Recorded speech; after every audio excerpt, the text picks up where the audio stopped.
Hello, everyone, and welcome back to the Van Maren Show. Today, we're going to be paying tribute to Dr. Mike Adams, a pro-life activist who recently passed away by suicide. He was a hero for the preborn. There are children alive today because of his work. And so today, we wanted to talk to one of his good friends, Dr. Frank Turek, and take a moment to recognize his contribution to the pro-life movement, to the pro-life and pro-freedom cause that's coming right up.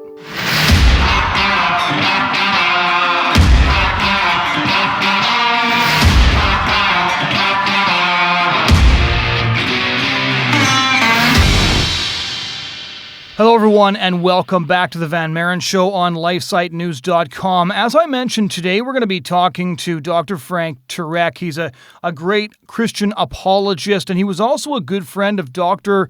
Mike Adams. Now, many of you might recognize the name. Dr. Mike Adams was a frequent conservative columnist on townhall.com. He had been quoted by everybody from Rush Limbaugh to Glenn Beck, but also he was a devout and very, very talented pro-life activist who took on many different abortion activists and advocates in debate. There was one incredible debate he did with Dr. Willie Parker, the abortionist, who has written a book trying to explain how you can be both Christian and for abortion. And I remember this one moment in that debate when Mike Adams was pushing Dr. Willie Parker on how many abortions he had done, and it was either the difference between 10,000 and 30,000 or 20,000 and 30,000, and finally, Dr. Parker said to Dr. Adams, "What difference does it make?" And Dr. Adams said, "The difference is 10,000 dead babies. That's what difference it makes." So when you crush a human skull, it's not really gray matter, it's white brain matter that oozes out? What's your point? No, I'm asking you a question. Is the brain matter that oozes out when you crush a human skull white? What does it matter? What does it matter? Yes, what does it matter? I get you're going for theatrics, and you made your point. I am going for medical accuracy because you said I wasn't. Okay. So I went to an abortion manual. That's what I did. So I responded to your criticism. You've described what I do. So what is your point? My point is that it intentionally kills an innocent human being. Would you concede the point? I started my first concession was to your first two syllogisms, that abortion kills a human being. It is the intentional disruption of a pregnancy that kills a human being. And I made the distinction and that's why I asked you to be more precise in your definition of why you say abortion kills a human being, but you've never said abortion kills a person. Okay, well, you can ask me about that when you ask questions. Just one final question. How many innocent human beings have you intentionally killed in your life's work? I don't know. I don't measure my work. I don't. You've lost count. If it's a million. 10,000? 20,000. 20,000? What's the difference? What's the difference between 20,000 and 30,000? Yeah. 10,000 dead human beings. Okay. That's the difference. Okay.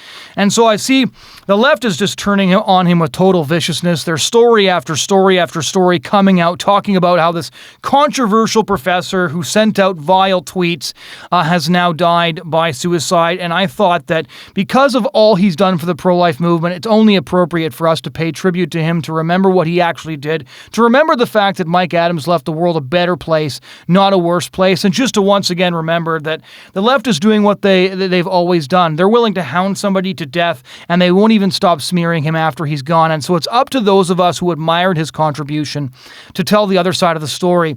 So before I talk to his friend Frank, I just want to read the obituary that got posted of him. Mike Adams passed away on July 23, 2020 at the age of 55. He was born on October 30, 1964 in Columbus, Mississippi, the son of the late John D. Adams Jr. and Julia Rester Adams. His teenage years were filled with a love of soccer, but eventually he earned his doctorate at Mississippi State University. He became a criminology professor at UNC Wilmington as a staunch atheist and a liberal.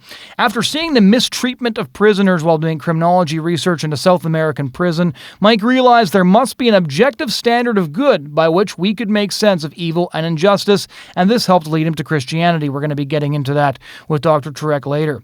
Eventually, he found, as his books and columns became more conservative, he actually wrote a book called Letters to a Young Progressive, How Not to Waste Your Life Protesting Things You Don't Understand. Mike found that the university began to deny him promotions, even though he was always rated very highly by students. He was consistently one of the most favored professors on campus and one employee of the Campus Award twice. His case went all the way to the United States Fourth Circuit Court of Appeals, and he won a jury judgment that continues to protect the free speech of professors to this day. Those are just a few of the things that you need to know about Dr. Mike Adams. Those of you who are in the pro-life movement will have seen his exchanges with his really close friend Scott Klusendorf of Life Training Institute. He gave speeches all across the United States. He spoke on the abortion issue frequently. And again, there are people alive today because Dr. Mike Adams chose to speak up for the preborn. And I think that we as a movement should pause to remember his accomplishments rather than simply letting the left define his life by a series of tweets that they couldn't understand because they don't understand irony, they don't understand sarcasm, they don't understand parody or satire. He was a good man. He did unbelievably good things with the years that were allotted to him. And I would just like to say that the pro-life movement does miss him and that we wish all those who knew him our sincerest condolences. So without further introduction from me, here's my conversation with his good friend, Dr. Frank Turek. So to start off then, maybe just share with our listeners and our viewers, many of whom will know who Dr. Mike Adams was, but for those who don't, who was Dr. Mike Adams? Yeah, Mike was a criminology professor by profession from the University of North Carolina at Wilmington. He was also a columnist. He's written hundreds of columns, mostly at townhall.com, but you can also find some of them at Daily Wire and some other places. He was a pro-life and free speech warrior. He, of course, was a Christian, a born-again Christian. He helped teach some classes that I teach here at our ministry, crossexamine.org. One is called Fearless Faith, another is called Fearless Generation, where we try and train people before they go to college to be ready to go there. So he was somebody that took a very direct and yet often satirical take on issues to try and get a point across. And in recent months, he's taken a lot of vitriol, even more so than normal. He had to sue his university, Jonathon, several years ago, because after he became a Christian and after he had won Faculty of the Year twice, and after he was one of the top students rated by the students there, top teachers rated by the students there, he kept being denied promotions as soon as he became a Christian. And they were discriminated against him because of his conservative Christian viewpoint. And so he took them to court, and after a 7-year battle, won. Well, in 2020, he took more abuse from the university and tragically ended his own life. At least it seems like he did just earlier in July, as we speak here, just within 2 weeks ago. And there's a lot that we don't know at this point because we think there may have been a medical issue that he had that may have caused him to not think quite clearly, because in the last week or two of his life, he just wasn't following facts clearly. Unlike him, very smart, very analytical, very quick-witted, and something went wrong, I think, medically. Right. With him in the last days. But part of that was brought on by this incredible amount of abuse he took from the left, from his own college, calling him a vile racist when none of that was true. And tragically, he's gone to be with the Lord now. I mean, it's not tragic he's with the Lord, but it's tragic he took his own life. Yeah, and I'd been meaning to ask you that because I know I listened to your own podcast tribute, which was really beautiful. And I know that you and J. Warner Wallace, I know Scott Klusendorf as well, all spoke to him in those final days. So it's not like their months had gone by during all of this craziness that was happening in his life where the university agreed to pay him $500,000 to retire early. You had talked to him recently. What was he like the last few weeks? He had just stayed at your house, hadn't he? Yes, he'd been staying at my house, actually watching my house and pet while we were at my own dad's funeral. And as I say, in the last couple of weeks, he wasn't he wasn't accepting what was true about his future or even about his past. He seemed to be so despondent about it that we couldn't quite get through to him. And in retrospect, you always look in retrospect, well, could I have done this? Could I have done that? And all three of us had talked to him about suicide directly. And he said, no, I never do that. So right. Tragically, he did. It appears anyway. One of the things that one of the reasons I really wanted to talk to you and to do a show about him is because I was scrolling through the media coverage shortly after his passing, and well, actually up to a week after his passing, and all of the headlines managed to squeeze something they disagreed with into the actual headline. And I find this entire habit of putting a political disagreement in the headline of a eulogy to be disgusting anyways. But one of the reasons I wanted to do something is because of all of the things he did for freedom of speech, for the pro-life cause, for truth. I felt that those of us who respected his contribution, admired his contribution, should do at least something small to provide a counterbalance to this sort of fire hose of garbage that the mainstream media is saying about him, and just sort of pause for just a moment at the event of his passing and talk about what he all contributed. So when you look at the legacy of Dr. Mike Adams, what do you see? What did he leave behind that people should know about and, of course, are not talking about in the mainstream media? Well, I laid that out in about 50 minutes on our podcast. They can go to the I Don't Have Enough Faith to Be an Atheist podcast and listen to it. But a couple of things come to mind. He was afraid of virtually no one when it came to speaking for free speech and speaking for the pro-life movement. And unfortunately, too many people are afraid to open their mouths now in the cancel culture. They think that if they open their mouths, well, I'm going to lose my job, and maybe they will. But Mike, he just kept going. And one of the problems is that if there is a quote unquote silent majority out there, it's way too silent because it doesn't even back up the people who are fighting on the front lines. But some of the things that he left behind were some children that I think were born because he spoke up, and they would have been aborted otherwise. A court case that I mentioned earlier, that he actually sued his university, went to the Fourth Circuit Court of Appeals in the United States court system, and he got a judgment in favor of protecting professors. They can't be discriminated against based on their political viewpoints and not be promoted. So that was a big legacy that lives on after he's gone. And so many of his columns, so many of his DVDs. We have some of the DVDs here at our ministry. The training, he trained 15,000 Summit graduates, helped train them. He's one of many instructors there at Summit. He was an in-resident scholar there every summer. So he taught almost 2,000 kids every summer right there in Manitou Springs.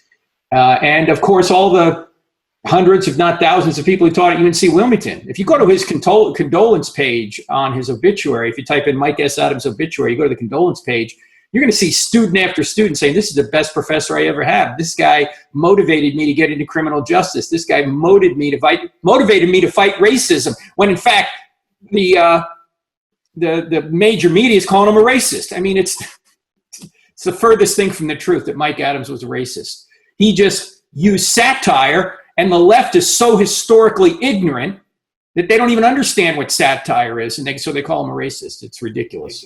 And you cited some of the lines. I was not surprised to discover, but I didn't know that he had written originally for the Babylon Bee a little bit. I did not know that. It makes perfect sense.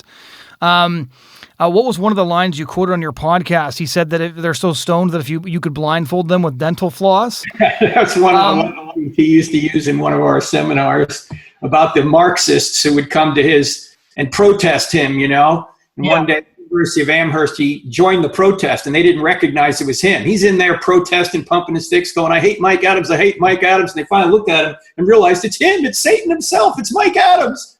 And so there's these communists protesting him, and they say, hey, get out of our space. And he said, you don't understand, you're communist. You don't have your own space. We share space, And he said, well, these people were so stoned you could blind them with you could blindfold them with dental floss. He was selling them I hate Mike Adams bumper stickers so he could fund his own website with the revenue he got from the bumper stickers.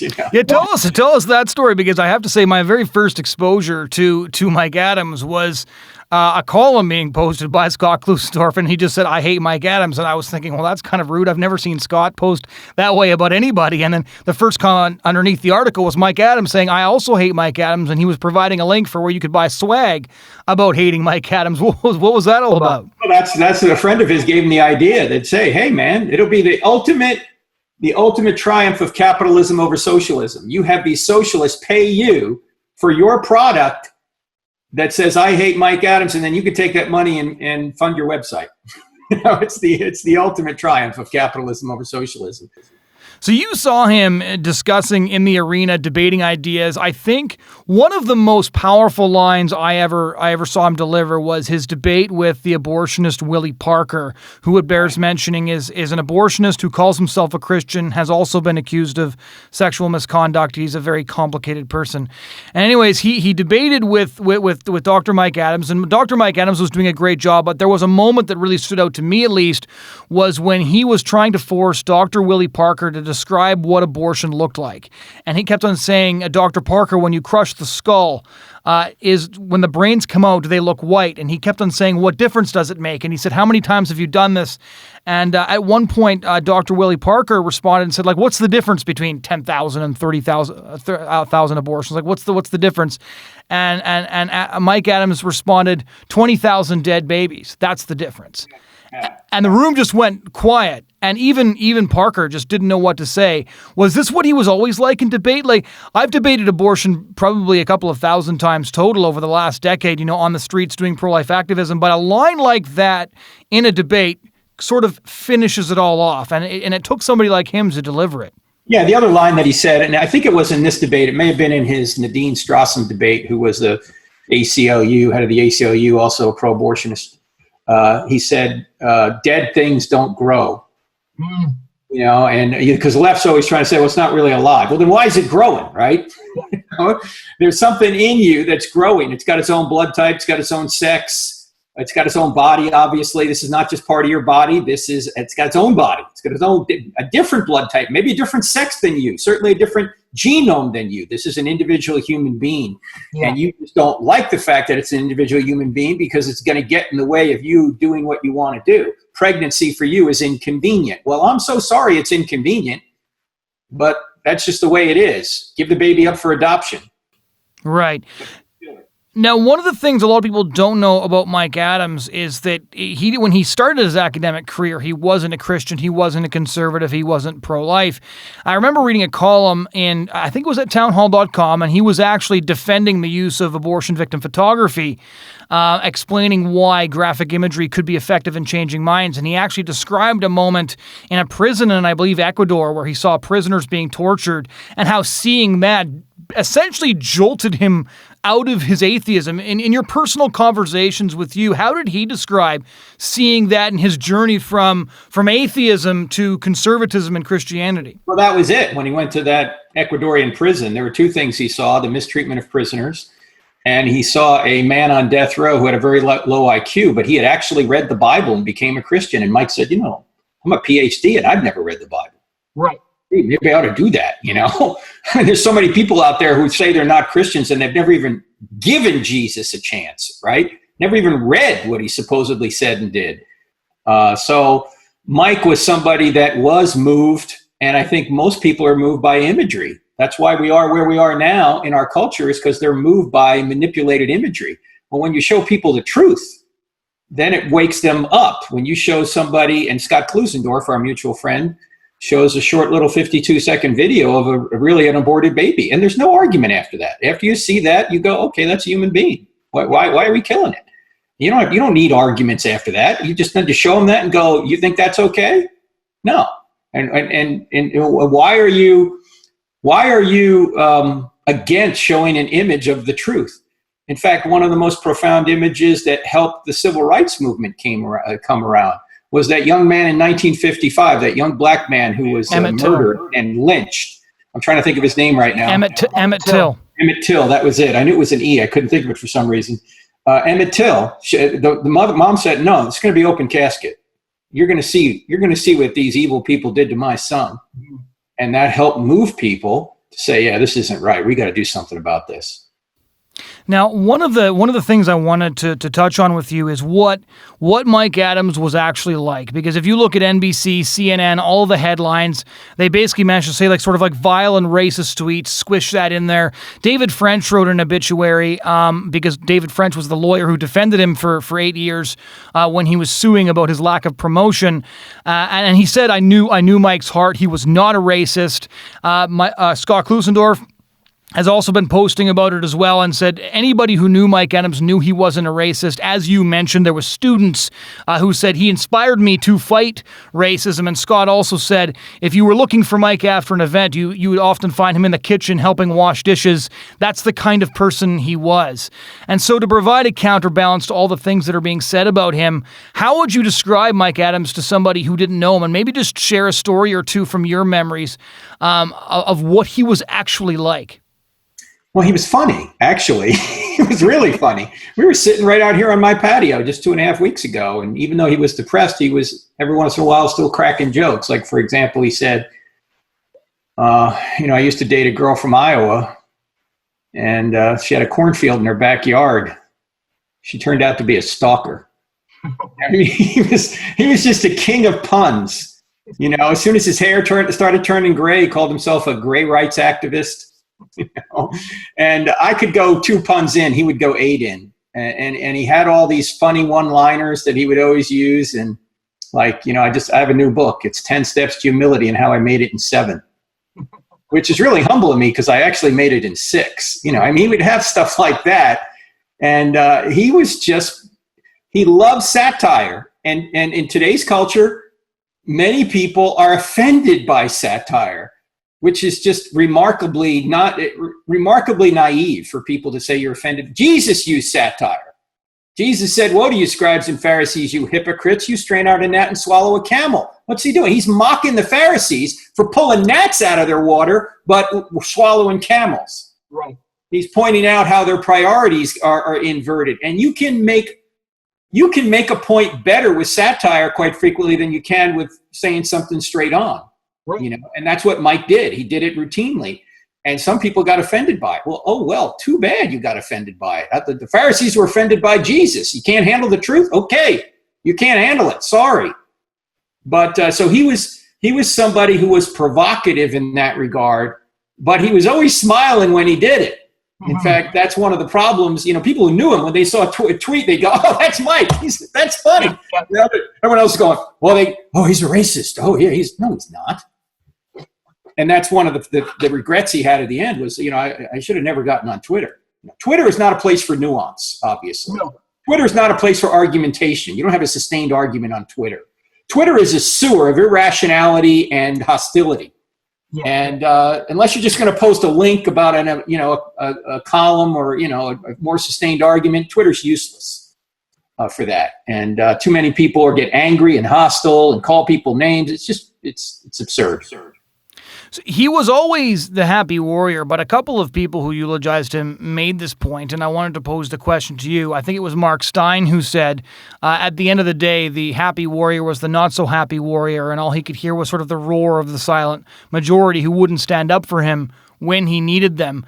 Nobody is built to sustain a sort of constant fire hose of hatred. And despite the fact that, again, as you point out, if you go to his obituary page and look at the comments, everybody who knew him and took his class is saying, many of them are saying beautiful things about him right now.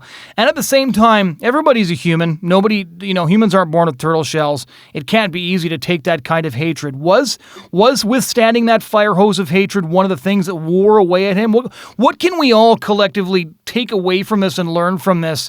Because Mike Adams was not the first and is not going to be the last person who stood up for something and then has to take this day in and day out.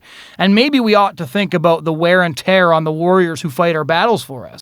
Yeah, well, one thing we can do is back up people who are standing up for truth. Second thing we can do is when we are having an argument with somebody, stay on the argument. Sure, you can use satire. Sure, you can express your point strongly, but don't attack the person. Don't run down the person. Run down the issue, run down the behavior that they're exhibiting, but not the person. Another thing I think that people don't seem to understand is that I don't think God intended us to have an opinion on everything going on in the world at any one time. Right. You know, something happens in the world and we're suddenly supposed to be experts and have an opinion and supposed to post that everywhere. Who said? And why are we supposed to be the ones that have to know everything about everything and take all that upon ourselves? Mm-hmm. All this nonsense about silence is violence on particular issues. Look, I don't know enough about the issue to have an opinion on it. Yeah. You know, don't pressure me to say something when I haven't even evaluated all the facts. And maybe right now I don't have time to evaluate all the facts. And another problem I have is I don't even know who's telling the truth here. Yeah. I mean, this whole COVID thing is one big example of it, right? Yeah. I don't know where to go. I don't know where to go for good information. I really don't. Everything's politicized. Yeah. So it's hard to even figure out what the truth is half the time. And then you have all these people pressuring, why don't you say something? Why don't you just all shut up, okay? Why don't you just give us a chance to try and figure out what's going on before we bark out our opinion without even knowing what the issues are? Mm-hmm. Well, because one of the things that actually did shake me a bit was when you mentioned on your podcast towards the end that there was going to be a private burial service, but that you guys weren't going to say where Dr. Mike Adams was buried because you were worried somebody was going to desecrate his grave. And I was thinking, is that actually where we're at? That even when the man has sort of been hounded from this earth, and he's just should be remembered lovingly by those who knew him and admiringly by those who were in the same, who shared a movement with him. We have to worry about that now even? I think so. We're not even telling people who his fiancée is. Yeah. No, that's quite something. That really is quite something. For some of the viewers and listeners who won't know this, because most people know about his massive 7-year court case, because it set quite the precedent when he actually beat UNC Wilmington for denying him promotions, essentially for being a Christian. What was the whole kerfuffle this year that was being mentioned in every obit and news story by the mainstream media a couple of weeks ago? Well, Mike had a tweet. He was really depressed about the COVID thing because he loved being in the classroom, you know, and he said to me just 3 weeks ago, this COVID thing has not been good for me. You know, I need to be out with people. I need to be teaching. And he lived alone. You know, he was engaged, but his fiancée lived 4 hours away. Right. And so he had a tweet that was going after Governor Cooper here in North Carolina that said something like, I don't have it memorized, but something like, you know, I went to dinner with 6 guys on a 6-top table. We all drank beer. I almost felt like a free man in the slave state of North Carolina. Massa Cooper, let my people go. And that's what triggered everything. He's a racist. These people are so historically ignorant, Jonathan. They don't even understand that Mike Adams is being satirical by saying that Governor Roy Cooper in the state of North Carolina is a Democrat governor in the South, and the Democrats were the ones who supported slavery. The Democrats are the party of slavery. The Republican Party was started to end slavery. And Mike is pointing that out in a satirical way. He's saying Governor Cooper is just like a Southern slave state owner. He's preventing our movements. He's restricting our movements. We feel like we're in a slave state. That's what he was saying. He wasn't making a racist comment. He was just pointing out how ironic it was that there is a Democrat governor in the South actually treating him what he felt like he was restricted like a slave would be. Mm-hmm. And these people are so historically ignorant, they have no sense of humor, which is why even the cleanest comedian in the history of the world, Jerry Seinfeld, will not go to a college campus, will not be, he says, I can't make a joke without people getting offended. It's ridiculous. And then, so I remember there was a petition, and then UNC Wilmington ended up paying him out for $500,000 and then he had to quit, correct? Well, the problem was that they were going to fire him and then say, fine, you want to sue us? I know we can't legally fire you, but we're going to fire you. And then you're going to have to go to a court case. Another 7-year battle, and he wouldn't have any income? No, he couldn't do that. So he had to settle for an inadequate settlement. And initially he was okay with it, but then as more facts came to light, he was completely, increasingly dissatisfied with it. And it's because of these university bureaucrats at the University of North Carolina, Wilmington, calling him vile and racist and flaming this rage from the left when they should have said, this is called satire. You know, to their credit, they did say he had the right to do it, that the First Amendment protects that, but they didn't back him up other than that at all. They were trying to get rid of him. Right. Well, where can everybody find your eulogy to him? I don't know if you wrote one, but I listened to your podcast, and everybody who wants to know more about Mike Adams should listen to that. So you want to just repeat where people can find that? If they go to our website, crossexamined.org, it's crossexamined with a D on the end of it.org, they'll see it there. It's also, the podcast is called I Don't Have Enough Faith to Be an Atheist. Wherever they get podcasts, iTunes, wherever they go to get that, they can listen to it. And the title of it is the Mike Adams I Knew and Loved. And that will be in a transcript within the next week or so. But it was a hard one to do because Mike was a very close friend of mine, and he was treated extremely poorly. And look, people make their own decisions, quite obviously. And people say, well, Christians would, you should never take your own. Yeah, of course you shouldn't. But we don't know what we would do in that situation. We don't. Peter thought he'd never deny the Lord. What did he wind up doing? He denied him 3 times. It's in the Bible. I mean, come on. Now, don't get me wrong. Mike's a believer, and Mike's with Jesus now. I'm simply saying that when we get all prideful and say, "Oh, I would never do what Mike did," or you don't know what you would do in what situation. You just ask for the grace of God to move forward. So Mike was in a very bad situation, and as I mentioned earlier, I think something medically went wrong with him in the last week or 2 of his life. We have some evidence for that.